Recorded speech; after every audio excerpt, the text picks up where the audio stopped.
Good morning everyone, it is Chachi the plumber and today we are removing our toilet. Step 1, turn off your valve. Uh-oh, is that water, guys?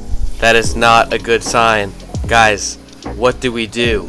Psych! We are plumbers, guys, and we know how to handle this in a safe manner. Step 1, of course, is shutting off the water as quick as possible and draining it down at the lowest point. Now, I was going to replace this line regardless because I wanted to replace this 3/8 line with a 1/2 inch line, but because our valve was leaking, I had to do it regardless. I just got these new Milwaukee 1/2 inch cutters and they were pretty good, but step 4 is obviously to cut the line. And do not forget to have a bucket with you to catch any excess water. And you know what they say, a plumber is nothing without his tools, and I love this multi-tool. I highly recommend it. And of course, when you're done cutting everything, we remove the pipe from the bathroom above. Step 5 is clean your pipes, guys. Please, clean your pipes just like you clean yourself. This ensures that there is no dirt and debris left on the pipe.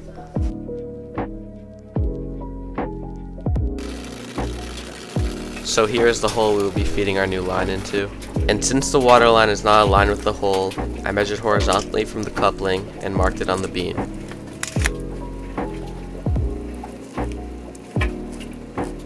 Then I measured down from the hole upstairs and made another mark on the beam. If the hole was not right against the beam, I would have to measure slightly differently, but fortunately for me, I was able to make my measurements like this. So with our two markings, we can measure the size of pipe we will need to make a perfect connection. And that is 9 inches and 3/4. So the center of the end of the 90 should be at the 9 3/4 mark. With that being said, we need to cut the pipe where the first inlet of the 90 ends up, which is 9 inches here, when the center of the further inlet is at the 9 inch and 3/4 mark. And here I am obviously cutting the pipe 9 inches long. If you do not clean your pipes, I'm sorry, but you probably smell. Put your cut pipe into place and put your 90 in so you can make your next measurement. So like I said before, we must measure the pipe's length into the fitting. And some final fitting overview. When measuring pipe length, we measure from the deepest part of the inlet, not here, because the pipe goes inside the fitting like that.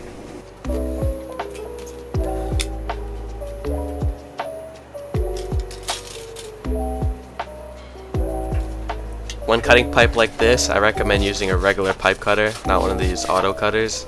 The auto cutters are really meant for tight spaces, not for these open spaces, but unfortunately my pipe cutter wheel did break, so we had to improvise for today. So now we make the measurement for the pipe going up into the bathroom. My camera didn't catch the whole thing, but my tape measure is touching the ceiling and coming down into the inlet of the 90, which is 8 inches. I want the pipe to come up about 6 inches from the floor, plus about 1 inch of subfloor, plus the 8 inches below the floor, and that gives us 15 inches of pipe. And then we stick that sucker through the hole and into the inlet of the 90. That's what she said. And just a PS, my main valve isn't holding, hence the water dripping through the fittings. I did not crimp these yet, so there's water in the pipes, so we have to replace our main valve soon. And then we crimp all these babies up!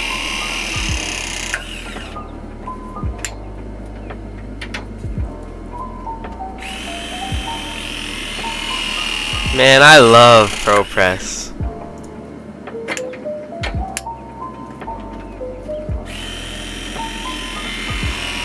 You know, I think I finally have a name for my baby.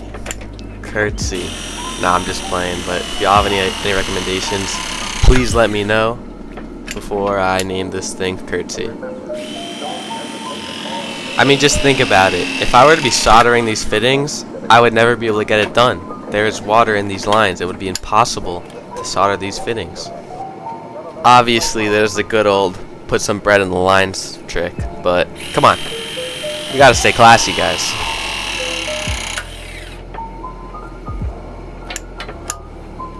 Nice and level. Chef's kiss. Finally, put your new quarter turn in and crimp that sucker up. That sound really arouses me. Shut off all your lines that you opened up and turn your water back on. And don't forget to tighten your packing nut. And like always, guys, we're gonna check for leaks. And of course, dry as a bone. And then lastly, just check for some pressure. But don't make too much of a mess, guys. Thank you for watching.